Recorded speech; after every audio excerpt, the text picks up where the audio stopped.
Mohan sir भी हमारे साथ जुड़े हैं, कंसल्टिंग एडिटर। सर, क्योंकि आज दिलचस्प दिन है, वजह यह भी है कि प्रधानमंत्री मोदी आज मेरठ से चुनावी शंखनाद करने वाले हैं, उत्तर प्रदेश में चुनावी अभियान की शुरुआत करने वाले हैं। और इसका भी जिक्र इस रैली में हुआ जब ये कहा गया कि जब हम दिल्ली में पहुंचे हैं तो यहाँ से प्रधानमंत्री यानी जो दिल्ली वाले हैं वो चले गए हैं, और जिस आंधी के साथ आए थे उसी तूफान के साथ चले जाएंगे, अखिलेश यादव ने कहा।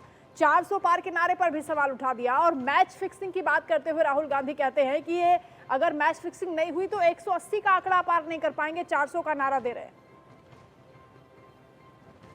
देखिए, किसने क्या कहा, चुनावी भाषण है, चुनावी भाषण का अलग महत्व होता है। असली महत्व ये है कि इतनी पार्टियों के लोग एक साथ जुटे, अलग अलग आइडियोलॉजी के लोग जुटे, अलग अलग प्रदेश के लोग जुटे। आमतौर पे अभी तक इंडिया गठबंधन ने इस किस्म का शो कोई नहीं किया था, तो वो एक शो ऑफ स्ट्रेंथ और जितनी डाइवर्सिटी है उसको समेटने की कोशिश की गई।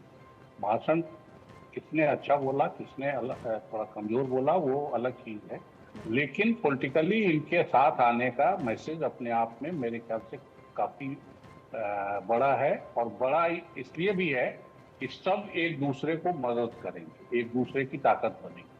और ये सिर्फ कह देना कि मोदी अकेले इनके बराबर, मोदी भी के साथ भी बहुत बड़ी फौज है। मोदी की फौज छोटी नहीं है। अगर गठबंधन ही देखें तो एनडीए अचानक चुनाव में इंडिया बनने के बाद बन गया है, और उस तरफ भी काफी फौज है। और कुछ लोग जो छूटे हैं, जो नहीं आए, बीजेडी से लेके कई पार्टियों की कोशिश बीजेपी की तरफ से हुई और वो लोग उनके साथ नहीं आए, तो वो भी एक सच्चाई है।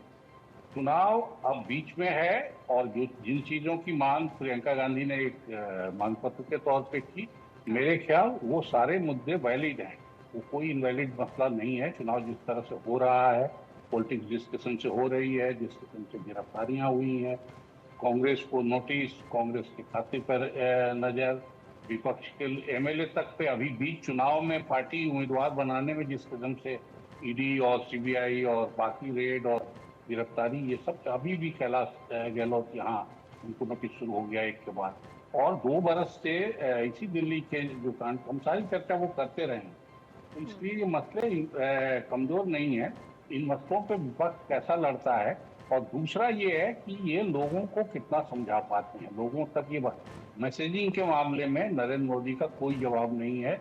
और नरेंद्र मोदी की बात सिर्फ इसके नहीं कि उनके पास साधन बहुत है या बीजेपी के पास साधन बहुत है। नरेंद्र मोदी चीजें जानते हैं, बोलना, लोगों से कैसे डायलॉग बनाते हैं। और उनकी जो भी टीम है वो कमर्शियल भी है मेरे ख्याल से, कुछ कंसल्टेंट भी हैं, लेकिन पार्टी के भी जो लोग हैं, जो भी उनको एडवाइस कर रहे हैं, उनके साथ हैं, उन सब का कम्युनिकेशन स्किल भी मैं मानता हूं कि काफी अच्छा है। उनके पास इशूज 10 साल के शासन के बाद उनके पास इशूज की कमी है, उपलब्धियों की कमी है।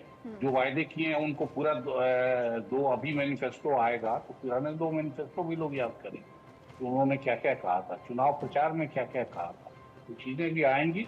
तो वो हिसाब देने की जगह वो विपक्ष को घेर रहे हैं, वो अपने आप में महत्वपूर्ण है। तो उस हिसाब से मुझे लगता है कि आज की रैली संख्या के हिसाब से भी और प्रेजेंस, नेताओं के प्रेजेंस के लिहाज से भी महत्वपूर्ण है। लेकिन ये सिंबॉलिक महत्व ही रहता है या ये चुनाव पर कोई असर करता है, ये भविष्यवाणी करना थोड़ा मुश्किल है। हाँ। मेरे ख्याल से नेताओं का साथ आना एक दूसरे को ताकत देगा। और जिनको भी अब तक ये भरोसा नहीं है कि नरेंद्र मोदी से लड़ा जा सकता है, या आज की तारीख में नरेंद्र मोदी की लीड, मैं कह रहा हूँ सीधे कि उनकी लीड काफी बड़ी है, चुनावी लेकिन भाषण उनसे